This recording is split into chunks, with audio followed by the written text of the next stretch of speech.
el día de las cuestiones laborales, y esta charla, esta cita que nos dimos acá es para platicar exactamente y ver cómo nos hemos desenvuelto nosotros en el ámbito laboral, que yo creo que nos ocurre a todas las mujeres, en cómo hemos podido salir adelante.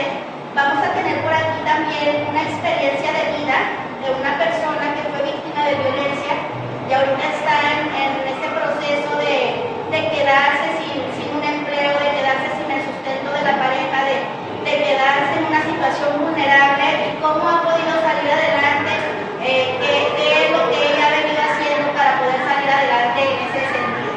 Dicha de estar con la licenciada Canale en la Facultad de Derecho, somos egresadas de la UAS.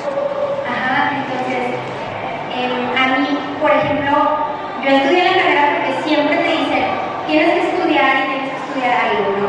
Y tienes que estudiar algo que te deje dinero, porque si quieres estudiar filosofía y letras, te vas a morir de hambre.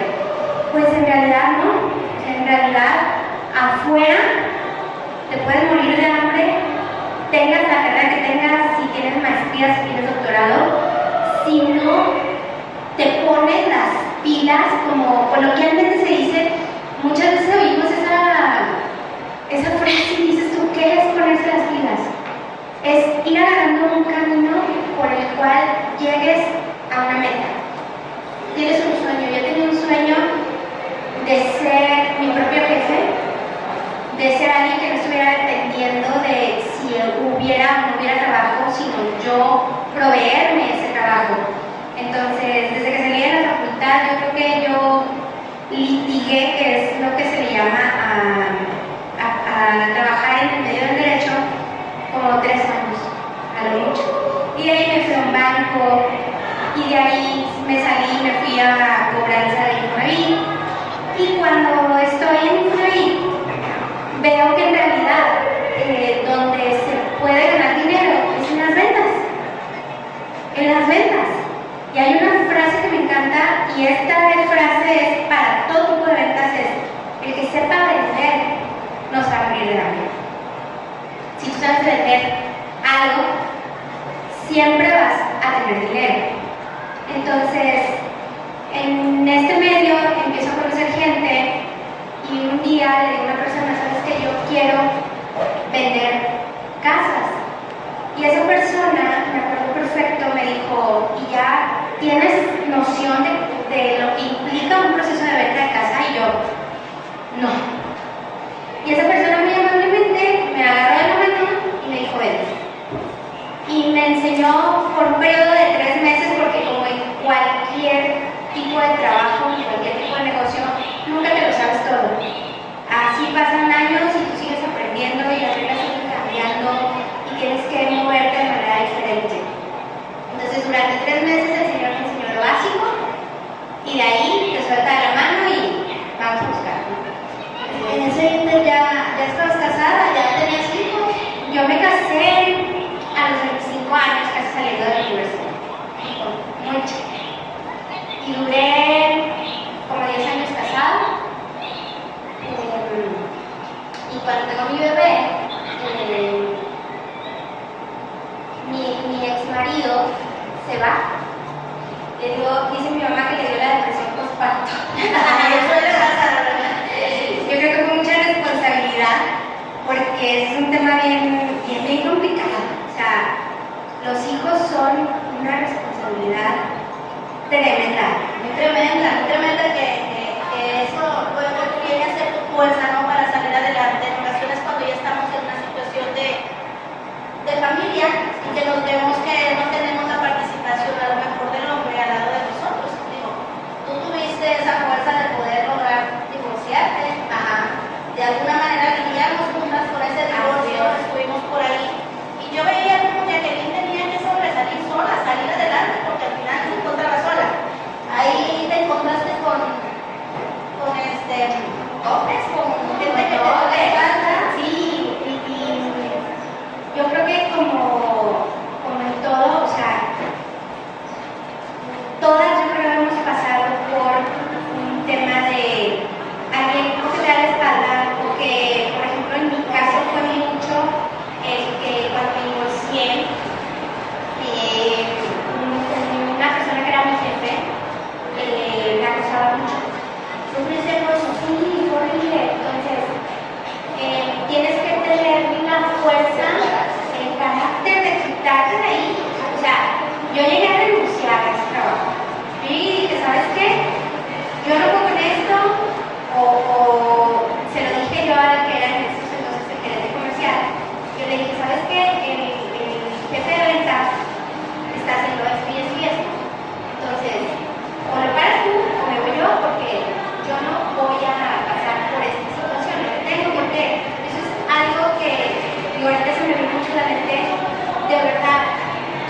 porque sería mentirosa si dijera que no. Si lo piensas, si te da miedo, si dices, ¿qué voy a hacer? Tenía, te digo, un hijo enfermizo que rayaba en la ridiculez de que todo el tiempo estaba enfermo. Yo decía, bueno, tengo que pagar un doctor, medicina, y era servicio médico particular, ¿no? Entonces yo decía, ¿qué voy a hacer? O sea, pero dije, no importa, afuera hay mucho trabajo. Yo eso es algo que aprendí desde muy chica. Puedes trabajar en muchos lados. A veces nos hostiga porque sí lo siento así. Hablar de la gente afuera, decir, no hay trabajo, no hay oportunidades. Si eres mujer y estás chica, no hay oportunidades. Si eres mujer y eres madre soltera, no hay oportunidades. No es cierto. No es cierto, de verdad. Tenemos la oportunidad de cambiar eso nosotras. Yo creo que está en nosotras, porque si nos fijamos mucho en estar diciendo, es que históricamente somos oprimidas, históricamente estamos así. Bueno, de aquí para allá yo lo estuve, de aquí para acá ya no lo estuve. Y yo me levanto y yo voy, y yo sé que es difícil. Yo tenía la bendición muy grande de que yo me podía llevar a mi hijo a ese trabajo. Yo podía estar pendiente de él, aparte tenía a mi mamá que me ayudaba, que es también otra bendición, pero sí sé que cuando no hay quien te ayude dentro de la familia, de verdad va a haber alguien afuera que te va a poner la mano. De verdad, cuando te den que quieres salir adelante, cuando te den sincera, cuando te den con ganas de no quedarte en vida, va a haber alguien que te ayude. Y hace poquito una Entonces, quiero yo ahorita, si me permites, Jacqueline, invitar aquí a Jessica. Quiero invitar a Jessica, si le damos un aplauso, porque ella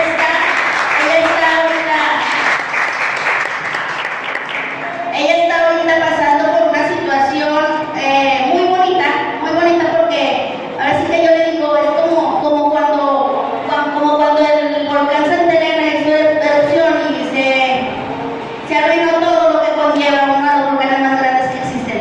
Y de pronto se acabó todo lo que había ahí cerca del volcán y curiosamente, pero así es la naturaleza, floreció y ahorita está hermoso y es de los campos más bellos que hay. Entonces Jessica a mí se me figura así como esa situación, porque ella viene en una situación muy complicada.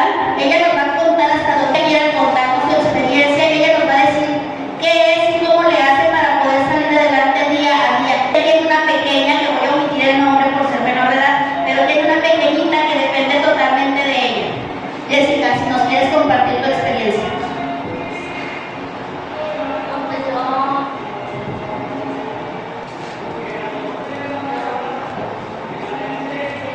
Yo me acabo de divorciar. ¿A qué edad te casaste, Jessica? A 10 años. Platícanos, ¿cómo fue tu vida? Pues mi vida fue una mentira, como luego se dice. Y pues, yo siempre anduve echándole ganas y a pesar de los malos tratos de esa persona. Pues ahora que me acabo de divorciar, ¿Cuántos años duraste casada, Jessica? 20 años. 20 años, se casó a los 15 años y duró 20 años casada. Adelante, Margarita. La licenciada Margarita Rico, de psicología. Bienvenida.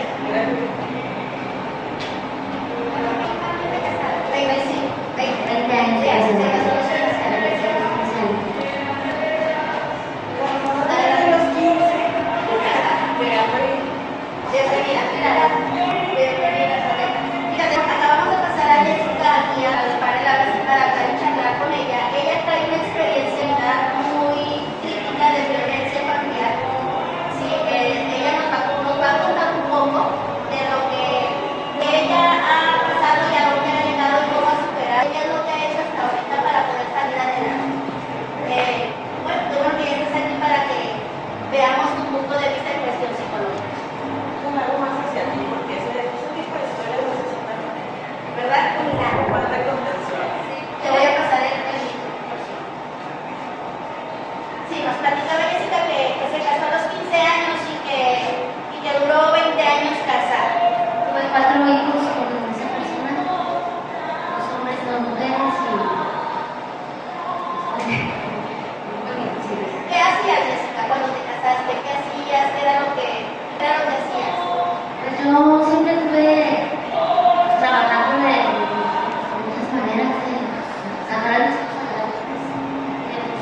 para mí la parte más complicada de cuando hay una conversación de violencia, porque muchas veces se cree que esto es un sector, ¿saben?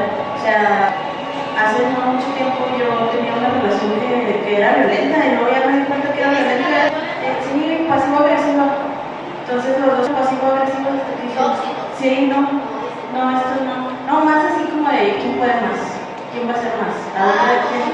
Sí, y o sea, pensarías que solo está en algún lado, pero no, en realidad está en todos. Y muchas veces ni siquiera nos damos cuenta.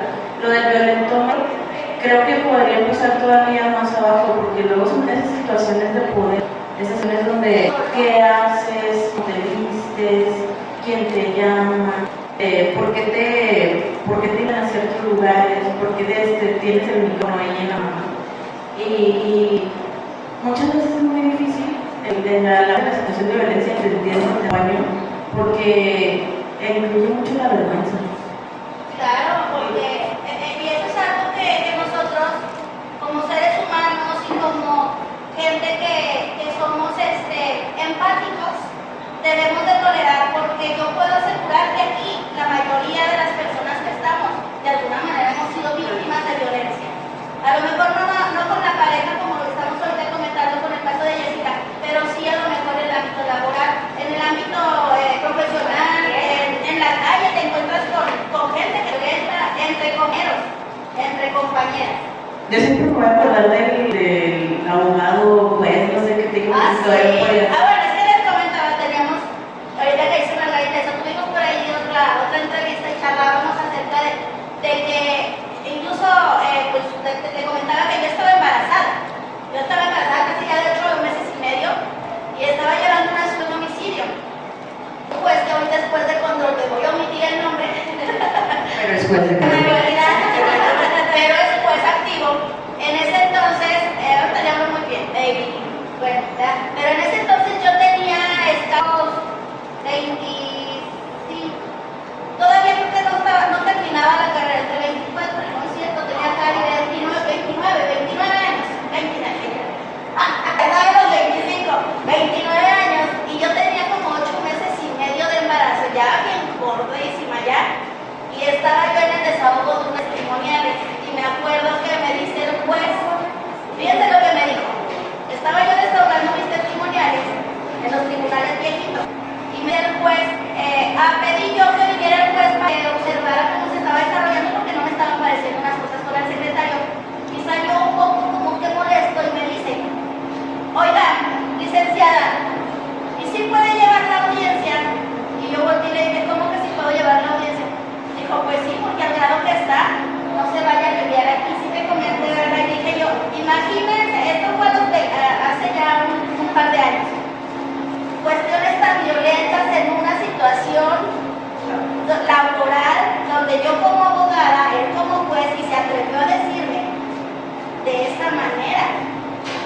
Y a mí me hizo sentir muy mal. Y ahorita sabemos que eso está prohibidísimo. Pero en ese entonces el juez me lo dijo a mí, lo platicamos y yo creo que se te quedó grabado por esa situación, porque lo pasé. Y eso no es de antes, la ley, o sea, sigue habiendo violencia, sí es un poco más grave. Porque también ya ahora se va el abuso. ¿Estás de acuerdo? Sí, ahora también se va el abuso por parte de la mujer en estos sentidos. De que también situación. Pero sí tenemos que aprender a diferenciar entre alguien que te está hablando de mala manera, o sea, porque ese comentario fue en mala manera, ¿sí? Porque otra cosa es que te digan que a lo mejor por amabilidad, si te ven embarazada, ya con la panzota que se nos hace y todo, y de poquito te digan, tranquila, venga, tome agua. Vamos a dar 5 minutos para relajar el ambiente y seguimos con la audiencia. ¿Sí? Es una manera de ser amable con la persona y no un ataque, pero que dice. Y fíjense, o sea, vamos a ver esto, Margarita, desde el lado de los caracteres de las personas. Porque a lo mejor tú y yo podemos ser de carácter muy fuerte como los Margarita. Pero vamos a ver el caso de Jessica. Jessica siempre estuvo vulnerable. Y así como la ves, ahorita yo he podido pucharle tantito. He batallado un poquito, pero ahí la llevan. no aprendimos de respeto, aprendimos de miedo. O sea, todos venimos de una generación donde la violencia era algo normal, machismo. Mi mamá, pues, cuando me dijiste que viniera acá a platicar de la expresión de mi carrera, pensé mucho en mi mamá, porque te decía, mi carrera, todo lo que yo he hecho, no me ha resultado así como un sacrificio como a muchas personas. Estamos hablando de cómo funcionaste en tu carrera como psicóloga. Sí. O está muy interesante, ¿por qué no les cuentas? Bueno, yo me gradué a los 25 años, hace 12 años, y primero estudié en la UAM y luego me fui a la UM. Yo no sabía en ese momento que realmente quería ser logopeda. Eso es algo que es muy importante de hablar acerca del trabajo, porque luego no sabemos cuál trabajo vamos a elegir. Y entonces yo pensaba que iba a ser médico, que iba a ser abogado, que iba a ser todo menos psicólogo. Hasta que un día un psicólogo me dijo, es que eres psicólogo. Y bueno, pues sí, le quedé. Y entonces siempre se me dio mucho leer, siempre se me ha dado mucho preguntar, analizar definitivamente mío, lo pienso de una y de otra forma. Pero pues mi mamá tuvo la oportunidad de pagarme una muy buena educación y mi mamá era muy suelta para todo lo que tuviera que ver con clases, cursos, especialidad, diplomado, todo lo que quisiera ir, iba. Sí, fue una suerte muy grande. Muchas personas me dicen, es que no te hubieras hecho si no fuera por los beneficios que te dio tu mamá. Le digo, bueno, pues es que la inteligencia, pues sí tiene genética, pero los libros me gusta leerlos a mí, los retos me gusta tenerlos a mí. Y mi mamá estaba ahí como para, así como, miren lo que hice. Sí, es que tuviste a alguien que te alentara, que a lo mejor, igual si no hubieras tenido para pagar esas escuelas, de todas maneras hubieras estudiado, porque ella te daba el aliento para que lo hicieras. Fíjate que sí, y te digo, en lo que estuve pensando en esto, mi mamá nació en el 42, mi abuelo pues, es del 1800 y algo, y mi abuelo decía, las mujeres solo necesitan aprender a leer y aprender a hacer cuentas para que trabajen, y ya. Y entonces cuando mi mamá y mis tías salían de sexto de primaria, ahí se acababa su educación. Y entonces mi mamá la verdad sí le sufrió mucho porque ella hasta escondida se iba a la prepa, a escondida se fue a la secundaria, le gustaban los oficios, entonces fue estilista, hasta que llegó a la universidad de odontología trabajando en el Poder Judicial. Pero te fijas como si llegas una línea porque la mamá o el papá tiene cierta profesión y los hijos como que se van mirando, pero a mí cambió la cosa. Sí, no, yo era un desmadre, déjame decir. Entonces, pues, como se me daba mucho estudiar, pues me adelantaba en la de psicología y luego me iba a la de odontología con mi hermana y mis amigos y andaba ahí, luego pues ya me dejaron hacer un curso más avanzado que el que yo llevaba, porque el que yo llevaba más avanzado. Entonces tenía así como pues, muy controlado este ambiente de la educación. Y cuando yo he recibido un montón de prensa. También pensé eso cuando me dijiste, cuenta tu historia, pues la mía no es una historia así como que, sí, ni triste, y todo el mundo dice que soy, hay una palabra que no es como soberbia, tener una cosa del estilo. Entonces, pero sí, o sea, he recibido muchos premios. Mi mamá coleccionó desde el kinder hasta la universidad y tenía un mochazo así de premios, o sea, reconocimientos de la secundaria, hice otra carrera, soy técnico radiólogo, soy técnico en urgencias médicas, y todos los tenía ahí, el examen de la Cruz Roja, todos ahí. Mi papá, mi mamá murió hace unos años y mi papá me entregó así porque mira todo lo que guardado tu mamá. Y esto de la psicología, ¿qué es lo que digo? Todo lo llevamos de alguna manera en la universidad. Un pedacito, un extracto para ver si mañana nos llamas o en la preparatoria. Y a mí me encanta la cuestión de la psicología. Pero ¿qué es lo que te ha llevado a seguir ahí? Ahora como terapeuta, ahora cómo te desenvuelves. Fíjate que cuando yo llegué a la UANE, le hablé y dije, bueno, no sé si voy a psicología o si voy a derecho. Y me dijo, pues la puerta de derecho es la A y la puerta de psicología es la B. Cuando llegues, pues métete a la que tú quieras. Y ya. Entonces, pues me metí a la de psicología y ese módulo, porque la UANE son módulos como de, no sé, 30 horas. Y y había una la necesita, digamos. Entonces ella era psicoanalista. Y el tercer día de la carrera dije, yo voy a ser psicoanalista. Cuando digo que yo leía mucho, entonces mi papá tenía un libro, La interpretación de sueños de Freud, y andaba yo allí como de 8 años, y lo agarré porque siempre me ha llamado la atención los sueños. Entonces, somos cristianos, así que yo le decía a José qué significaban los sueños, y yo andaba detrás de mi papá, porque Dios no me dice a mí, porque Dios no me dice a mí, porque Dios no habla conmigo, porque Dios no habla conmigo. Y ya mi papá, y no, pues es que Dios te puede hablar de hace muchos años, como uno, nada más lo sientes. Yo, pues sí, pero no siento que sí me los sueños, tenía 8 años. Entonces, cuando llegué a psicología fue así como, existe una corriente psicológica que dice qué son los sueños, qué significan, y yo, ahí voy. Desde ese soy, y yo creo desde ese tercer día en la escuela de psicología y hasta hoy, me encanta. ¿Y crees en eso de los sueños? Digo, por aquí todo el mundo soñamos cosas raras y luego nos preguntamos ¿Qué significan? Yo sí me lo he preguntado, he visto cosas raras, los sueños. De hecho, sí, de hecho parte de la teoría freudiana tiene que ver con la interpretación de los sueños. O sea, Freud hizo toda su teoría acerca de las pacientes que tenía, pero ahí le metió una parte de los sueños, porque para nosotros es el análisis del inconsciente. Y entonces, pues lo más inconsciente que tenemos es estar dormidos. Qué excelente este tema. La verdad es súper impresionante cómo la cuestión psicológica es nuestro contorno totalmente en la sociedad. Ahorita yo veo cada vez es más necesaria la presencia de un psicólogo. Antes yo creo que nos decían, no, pues no te vas con un psicólogo, no, estás loco, no, ¿por qué no? Y ahorita es súper necesaria la presencia de un psicólogo en muchos aspectos. Fíjate que yo, ya hace unos años, hace poquitos años, me di cuenta que tengo déficit de atención y muy marcado. Entonces, ese déficit de atención era lo que me hacía no poder quedarme nada más. O sea, yo estaba en la clase y luego leía otro libro y luego estaba. Yo creo que si hubiera titular a los 6 años hubiera sido. Entonces, yo había cosas que decía, no son normales. Como desde la secundaria empecé así como a verlo del comportamiento.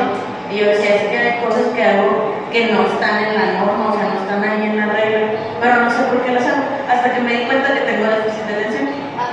Sí, hace como unos 4 o 5 años y la psiquiatra me dijo, es que tienes déficit de atención, y yo, es cierto. ¿Cómo va a ser? Sí, me dio una pastilla y fue así como, ¿tengo déficit de atención?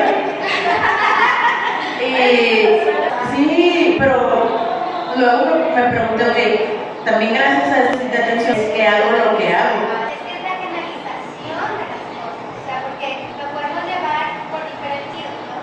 Por ejemplo, en tu caso, toda esta energía, toda esta divagancia, y en tu casa lo que había era libros, y en tu casa lo que había era apoyo, y en tu casa, en el caso tuyo, hubo mucha conexión, mucho que te llevaron por cierto lugar. Y por ejemplo, volteamos y vemos otros casos que ahorita decíamos, la violencia está en todos lados, en todos los aspectos sociales hay esta violencia, ya sea pasiva-agresiva, ya sea en mayores, que es como esta bocanada de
voltean.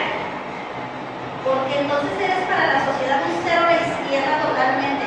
Incluso yo lo he visto y lo veo en este tipo de casos, que la sociedad es mala, es violenta, la sociedad es agresiva también con este tipo de personas y de situaciones. Entonces, qué difícil es salir de ahí, qué complicado es salir, porque yo entiendo, ¿verdad? Que ella lucha día a día, no nada más con la situación de sacar adelante a la menor, sino con la situación de salir adelante ante todo